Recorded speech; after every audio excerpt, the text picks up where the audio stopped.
But I'll be honest with you. This is just outrageous.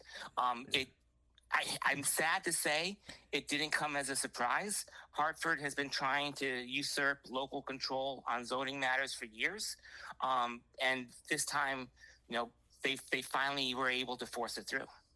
Can you explain to me why losing local control of zoning matters is detrimental for communities like Danbury?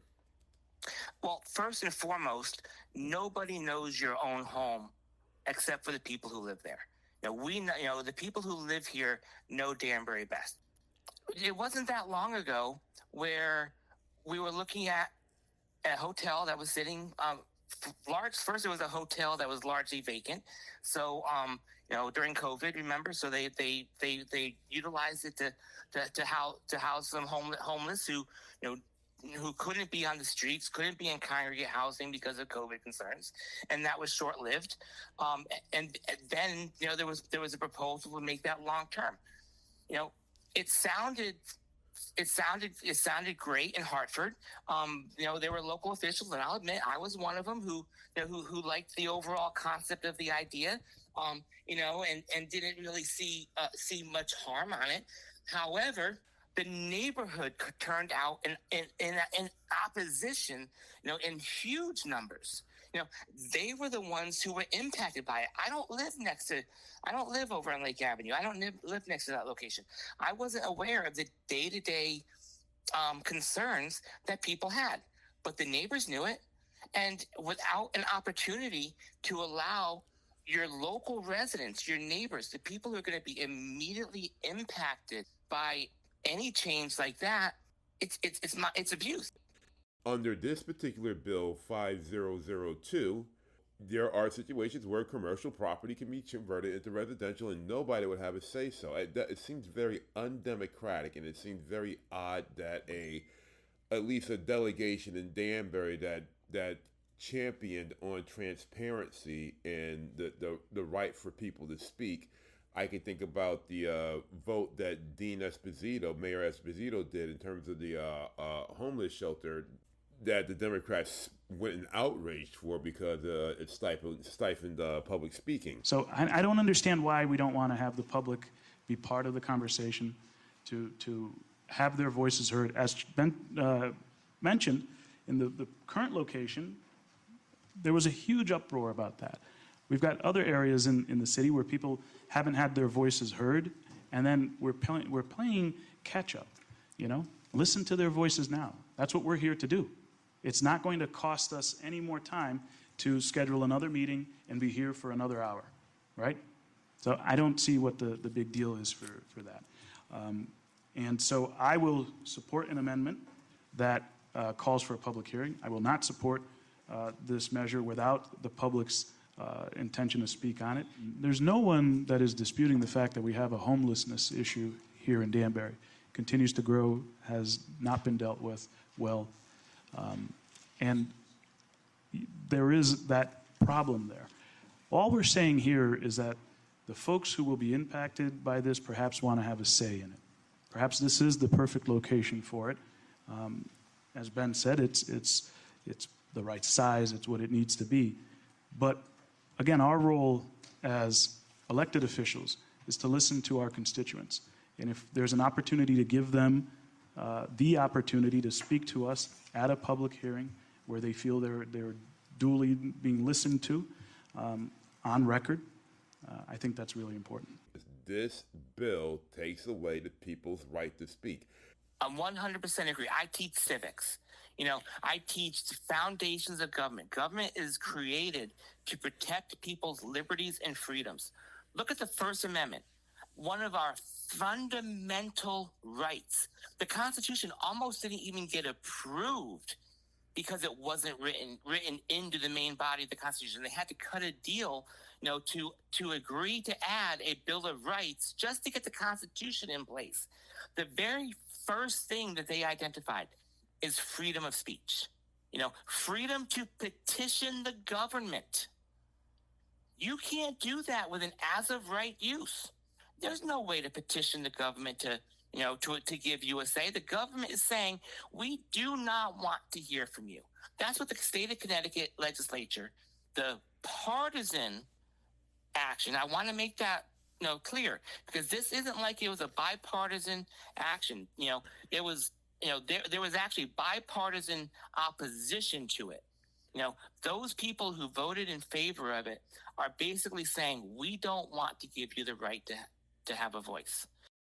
State Representative Ken Gucker, in his beginning days that I can recall back, he would be the person who would be, the default person coming in front of planning and zoning all the time, speaking on developmental matters. Have you been involved in the community prior to you being nominated for the second ward?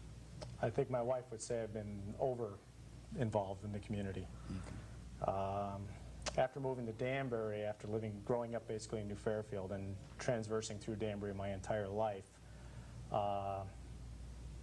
we've seen the city grow. And after moving into Danbury, not happy with the way things are going, with our roads getting congested, and with more condo units being built where single-family houses used to be, my neighbors and I got together, and we started fighting these various projects. All volunteer time, all on our own, going down to City Hall, getting involved and getting to know everybody at City Hall, and going head-to-head with these hired guns from the attorneys and from the land developers. And I have to say, we've done quite well.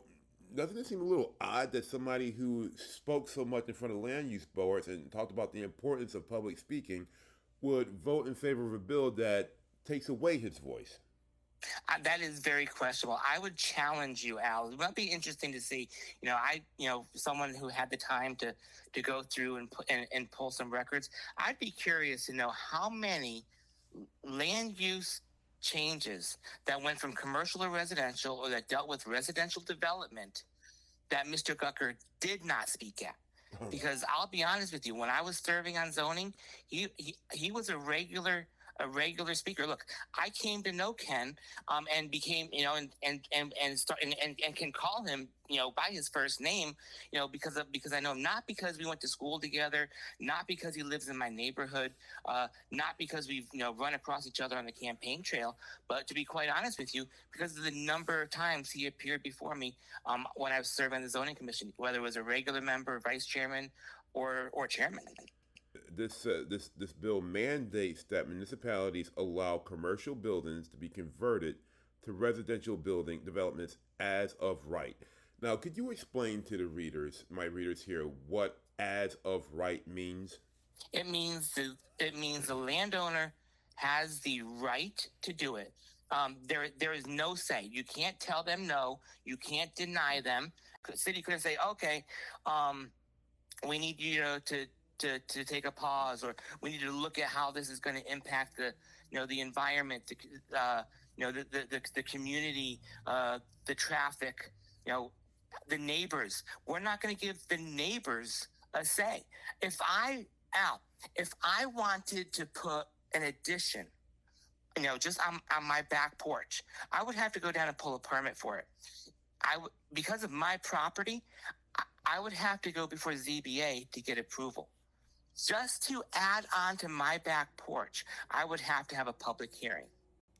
There would be no public hearing in that instance.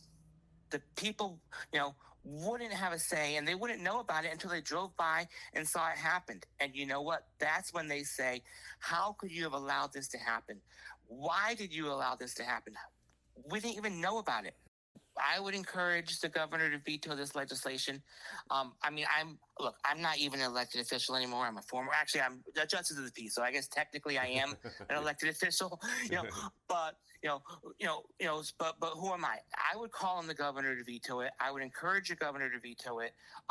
If people who have sway with the governor, if you have people who are instrumental in the Democrat Party, who may have sway in the governor with the governor, get the governor's ear. Encourage the governor to veto it.